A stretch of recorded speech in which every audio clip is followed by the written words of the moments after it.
Good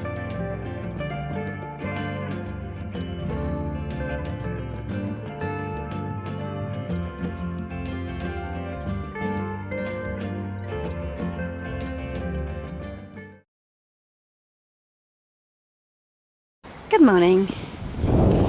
Bet you missed us saying that. I'm here with Long John Silver at the start of the Cumbria Way. This is the little monument that marks the start. It is filled, they say, with rocks from every geological strata we will encounter. Quite a cute idea. It also, for those directionally challenged like ourselves, tells you where east, north, west and south are. Forgot to mention, it is about 9:30 now, and I think 10 degrees Fahrenheit, which equates to, I don't know, something in the 40s. Weather forecast is mixed. In England that means rain and showers.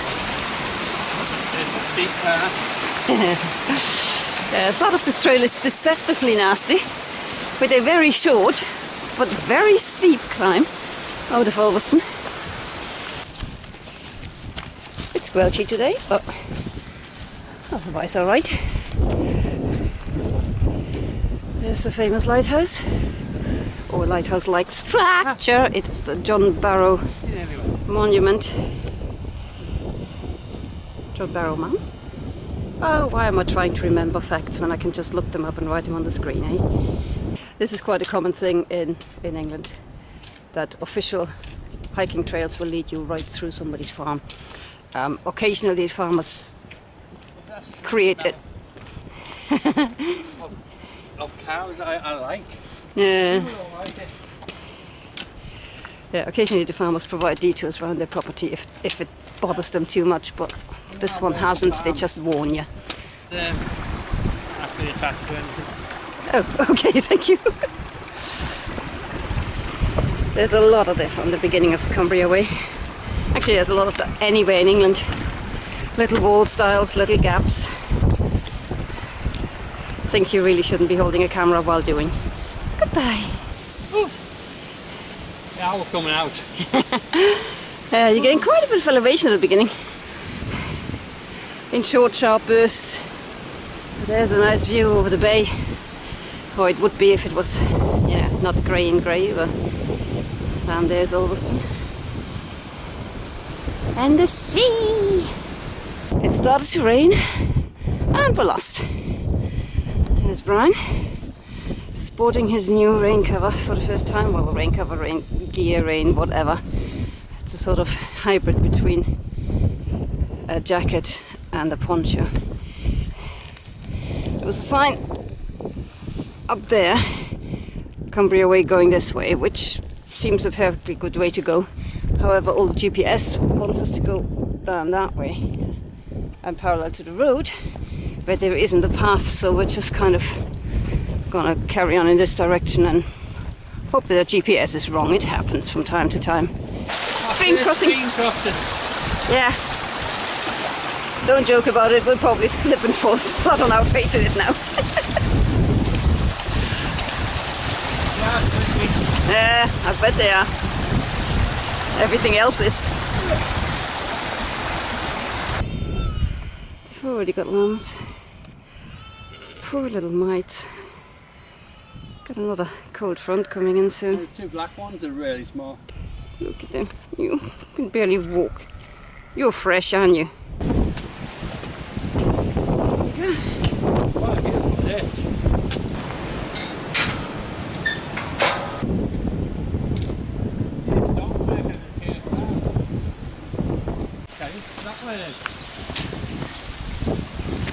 Oh! Well, thank God for that. There's a sign Cumbria Way, because we thought we were having to go across this. We got a live one here. He keeps going for a little spin, running off. I don't think he's used to big blue hikers coming past him. He's definitely not trying. He's not even trying to look at me. There. I'm coming for you. Now that is more the size of horse I can cope with. In case you're wondering what I'm looking at.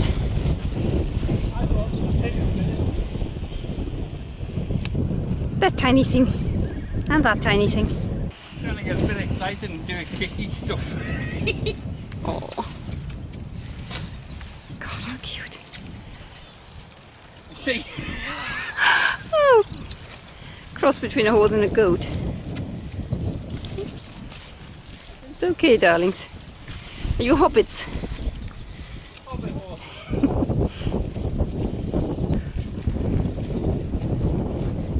There you go.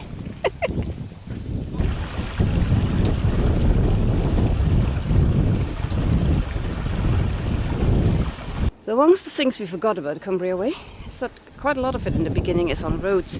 And I don't mean roads as in necessarily driving roads, but you know, tarmac surfaces.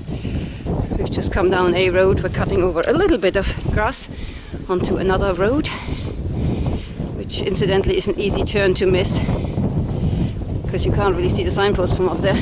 Yeah, we were watching somebody else's YouTube video the other day, forgotten his name, if I remember it I'll put it in the writing, because it was really nice videos.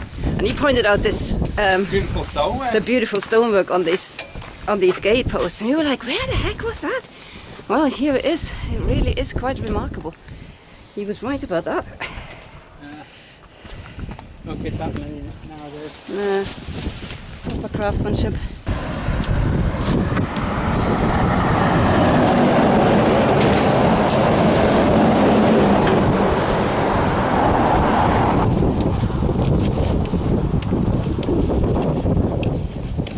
So that in front of us, if you could indeed see anything at all, would be the Lake District. What it mainly is fog and rain clouds. The sheep are having the right idea. It's lunchtime. Now to our favourite challenge. Find somewhere that's dry enough and out of the wind so you can actually sit down for 5 minutes. Squelch, squelch, squelch, squelch. It's alright, lads. You can come back. All is forgiven. We love you, don't leave!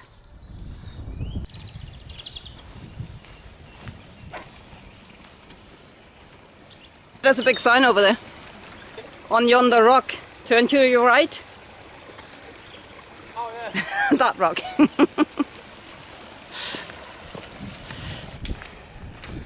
Reached Kilnbank. The weather has started to come in quite a bit now. It's drizzling again. It's not bad rain, but a really cold wind has kicked off. And we still haven't found anywhere to sit down and rest. I think it's over there. Well, it could be anywhere. Trying to second guess where we have to go next. The rain has pretty much settled in now. I think that's it for the day. Kind of this weather. Which isn't too bad because once the wind stops it's actually alright. It's just when the wind picks up it gets really, really cold. And we still haven't stopped for lunch.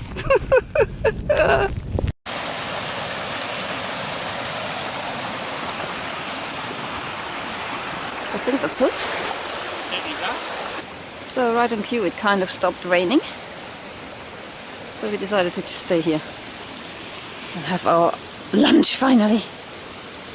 Rest our feet a bit. Yes. 2:05. 2:05, that's not bad. I kept thinking if we can make it to Beacon Tarn in 5 hours, that would be really good. We think Beacon Tarn's literally just up there. Yeah. We might be wrong, it might be a hill and a dip and another hill, but yeah, that would be really good. Nice enough spot, bit of shelter from the trees. If we needed water we could filter it here, but we haven't actually started any of it today, so. My ankle, well, my tendons. Because we haven't walked really for 6 months, just tightened up. Noticed that last week, and we did a 12-mile walk. But they have to get used to it. Yeah. You just have to work, you little son. Yeah, and it's not worth putting any cream on, because the bandages covered it. Yeah, we both have an injured foot. He's got the left one, my right one. I've got K-tape all over as well, not that you can see it. And as you may notice, slightly different lacing. There it is.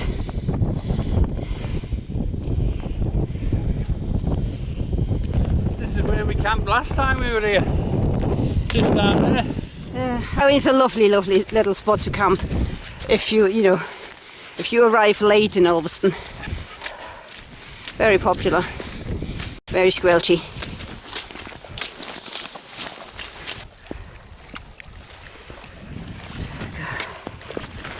Back in town. And the rain's back. I forgot to mention it had temporarily stopped.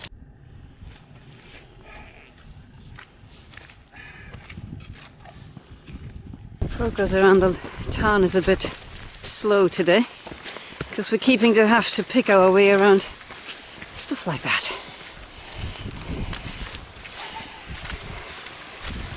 Little bits of bog. Yeah. Squelch. Squelch. Brian's past caring because his shoes are wet anyway, or his socks are wet. I'm a little bit more careful here because mine aren't yet. So I might follow this route up here. Go down into the valley and over there where Coniston Lake is, or water. Water. Yeah, that's what awaits you on the far side of Town. Ever so gorgeous. Hi-ho, hi-ho, it's off to work. It's not Smurfs. I know it's not Smurfs. I know nothing about Smurfs other than they're blue, so, you know. And I'm pretty sure they don't go, what did you do before? Chip chip? Chip chip. Yeah. Ooh, caca, caca. That's what the noise they make. Caca, caca. What was that, a film? This is Lower Town. No, there's no such thing. This is just a flooded field, but pretty.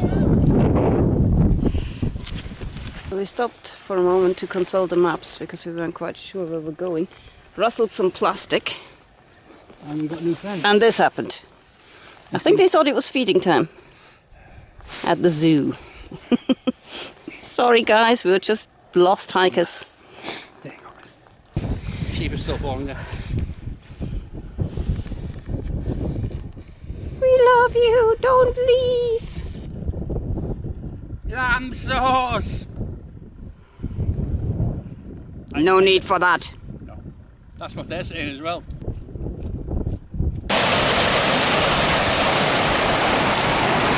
We're approaching Coniston Water now.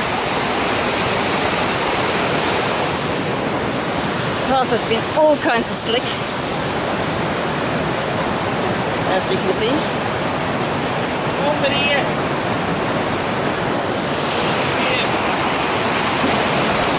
Suck your hair off. Oh, of course. Sorry. It's been quite difficult walking. Every time we think we can stride out, we go slipping. That slide track I showed you earlier, and the reason why Brian called himself a hero is he went flying there. He actually managed to avoid the slippery rocks, the slippery mud, and the slippery grass, and slipped on the bloody wood instead. It's just everything slick. Here we are. Coniston Water. And it looks like the famous pier has taken a battering this winter. That is very sad to see.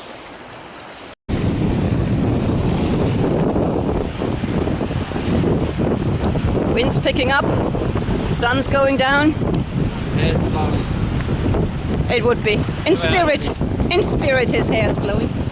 We might have underestimated the size of today's challenge. Well, at least the boat launch is still okay. Still trucking along Derwent Water. Derwent? What? Coniston? Derwent? Now that would be an achievement. Little boats bopping around. Little Brian's hiking away. And it suddenly got really bright again. I mean, like really bright. Still just, you know, grey, but it's a much lighter shade of grey. Unfortunately, it's the sort of colour that you usually associate with snow, but we're not going there. Coming up to Coniston Hall now, the end of the water. Look at the view behind it. Damn. Oh, one little piggy in the field. So this is Coniston Hall. This is where, if you stay in the campsite, you check in. The campsite, incidentally, isn't open at this time of the year. We kind of knew that we'd just forgotten that would also mean that the water's turned off, so let's scuba our water plant slightly. I mean, you can filter water anywhere, but you know, we would hope not to filter and just go straight to the tap, because we're lazy like that. Coniston in the dark.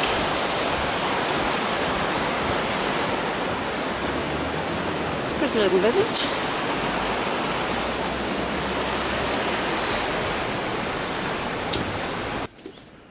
Yeah, this is what it looks like out there at the moment.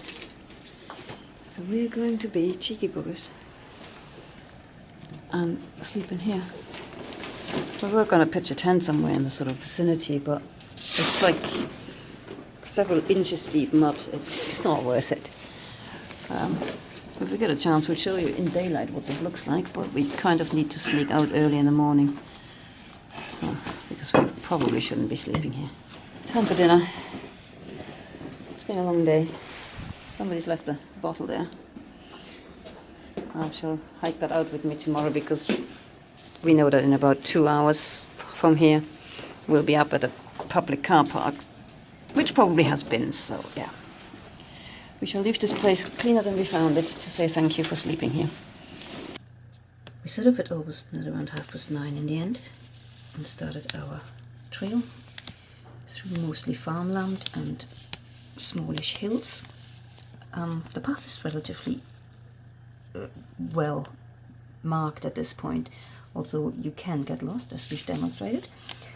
It's all farmland up until at the relatively busy A road crossing, and from then on you're officially in the Lake District. This was Kilman Farm, here where we started to look for our lunch spot. We do a nice bit of a sort of a rich almost walk, very pretty, up until, with a little dip up until Beacon Town here. And you skirt the outside of the town. And this was the other point at which we got a little bit lost, because this turn off here that you have to take is actually not signposted Cumbria Way, it's signposted Torwen, which is not on the Cumbria Way, so I got a little bit confused and nearly followed this wall here, but yeah, you go down over the exposed moorland, I suppose it is, until you dip down to Coniston Water, and then just follow the shores of Coniston Water all the way into Coniston itself. And we then carried on just out of Coniston. We had hoped to get a bit further than that, but we made it to about here where this folly is, because it just got too dark, and with the ground being as muddy as it was, we didn't want to take any chances. So we probably did about 16 miles is our guess on this first day.